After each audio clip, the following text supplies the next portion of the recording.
everybody. This is Damon Hart, Foxy Homebuyer, the Foxy Homebuyer, and I want to welcome everyone here to another episode of The Real Men of Real Estate. I'm going to be your host today in this episode, and I'm super excited because, we have a really awesome guest here today.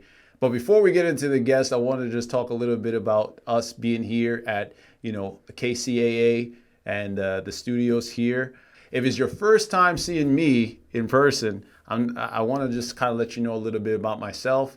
I'm a long-term investor. I've been in the real estate business over the last 15 years. I started out in single-family real estate. Now, what does that mean? I was just a guy that had a friend that, I went to a seminar years ago when there were seminars that happened. And I got started by just buying my first house, flipping it to another investor and making a little bit of money. And eventually, I got enough guts to go and do it a little bit more, grow a little bit, and do another house and another house. And years later, we've purchased over $50 million in real estate. And I've helped thousands of people get exposed to real estate and also helped several folks, personally get into real estate investing. So, the cool thing about what we're able to do here at Foxy Homebuyer, and I've been able to do with my team, is expose just the world and the land of real estate. For a lot of folks, it's foreign to them to understand how. Everybody knows that money is made in real estate, but just how. And I feel like we've done a fantastic job over the last several years to just be able to show people it doesn't have to be complicated. And it doesn't have to be just one way. One thing that people can know with real estate and Foxy Homebuyer is just to make sure that they, stay plugged into what we have available. I'm going to share a little bit on today's show about that and how we do it. And I'm also going to bring my special friend and guest here today to tell you his story on how he got into real estate and some of the, the concerns and challenges he had. And I think you're going to appreciate kind of where he's coming from, because he knows a lot about the mind. So with that being said, I want to introduce my good friend and special guest today, Dr. Saurabh Gupta. So nice to have you here, brother. Hey, I'm grateful to be here, grateful for the day. That's awesome. Yeah.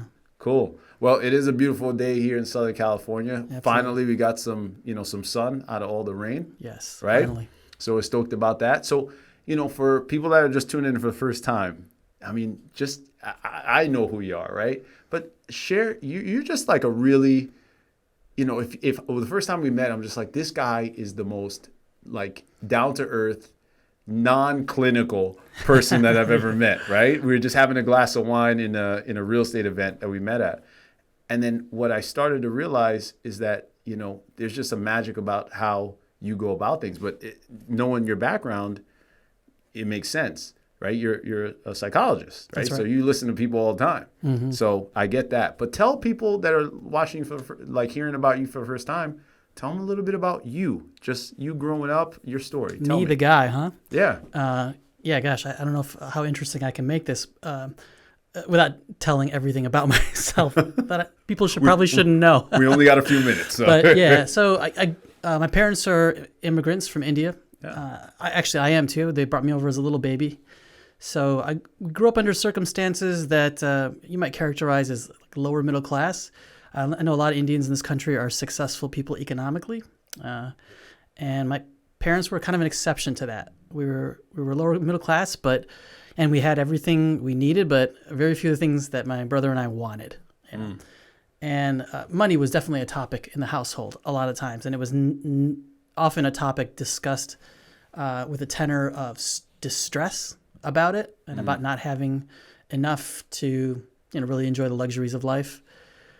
And certainly for me growing up at school, the kids all had Nikes. I really wanted a pair of Nikes. Who didn't, right? Yeah. The Jordans, That's right. Of course. I remember still once getting clowned because I finally got a pair of Nikes, but they were wrestling shoes. I didn't even know Nikes made wrestling shoes. They made wrestling shoes. So I show up one day feeling all like puffed up and ready to show off my Nikes, and they were wrestling shoes. And somebody offered, let's go to the mat, right?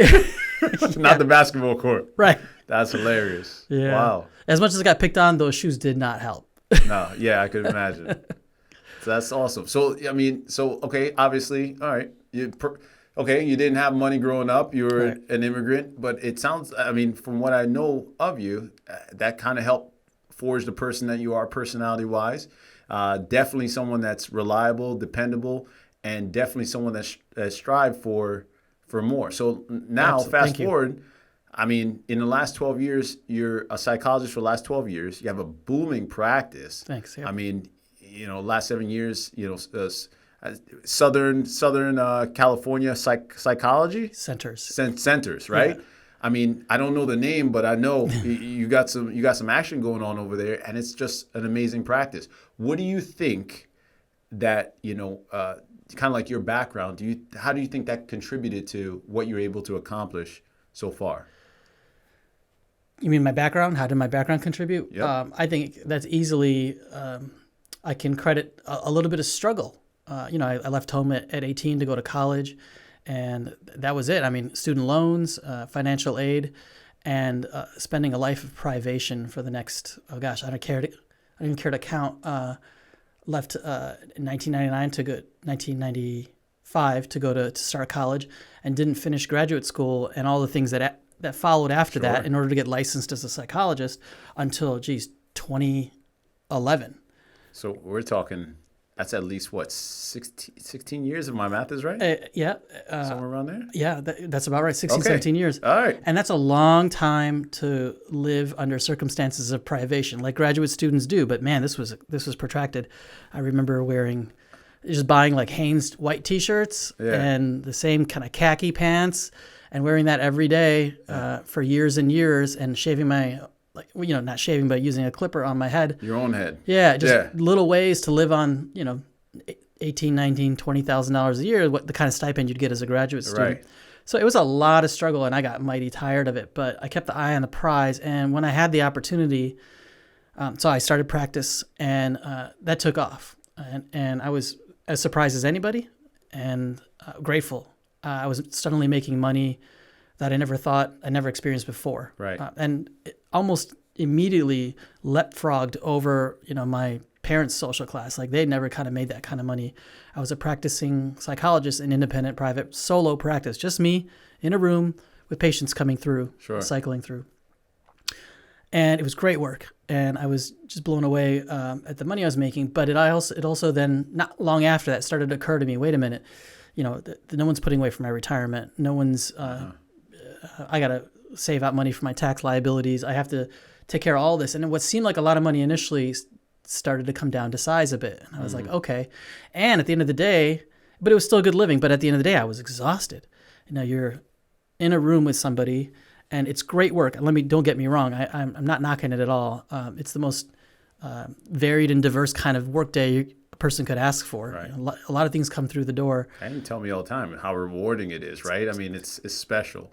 But it sounds like also I want to just pull out the part where you talked about your retirement or some other way, because it sounds like we all were in that experience when you're working for your money.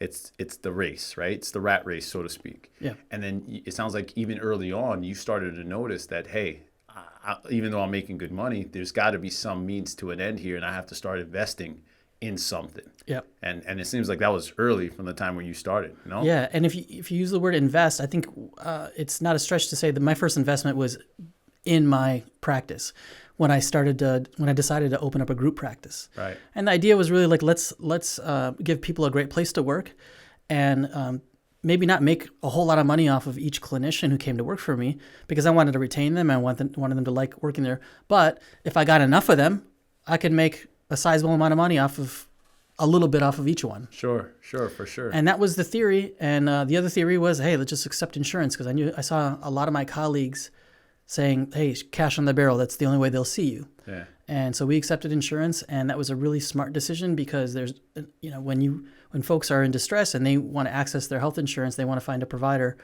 Got to make it accessible. Make it accessible, and staying ahead of that demand has been a challenge. Okay. Well, I mean, it sounds like you did a lot of things right? Aside from the Nikes, let's keep it real, right? That was probably your one drawback in life. But if we only had Nikes wrong in life, you're okay. And then in your practice, it seems like one good decision after another. So what I'd like to kind of get into for everybody listening here is just your thought process then, years later. Once you've established this growing business, things are going good for you, then what starts to happen in your mind? Start having a family, a baby and all that stuff. What you start thinking about after that. And I think it's going to relate very, very tight back to everybody else and what they thought, what their process is. Because, we're all people on the same road doing the same things essentially. Mm-hmm. So why don't we do this? We're going to take a quick break. Okay. Because I can just see you. I know you're just ready to talk about this real estate thing. Let's take a quick break here and then come back right after, and we'll jump right back in with Saurabh and get to hear his story about how he got started in real estate investing and what that started to unfold for him. So stay tuned.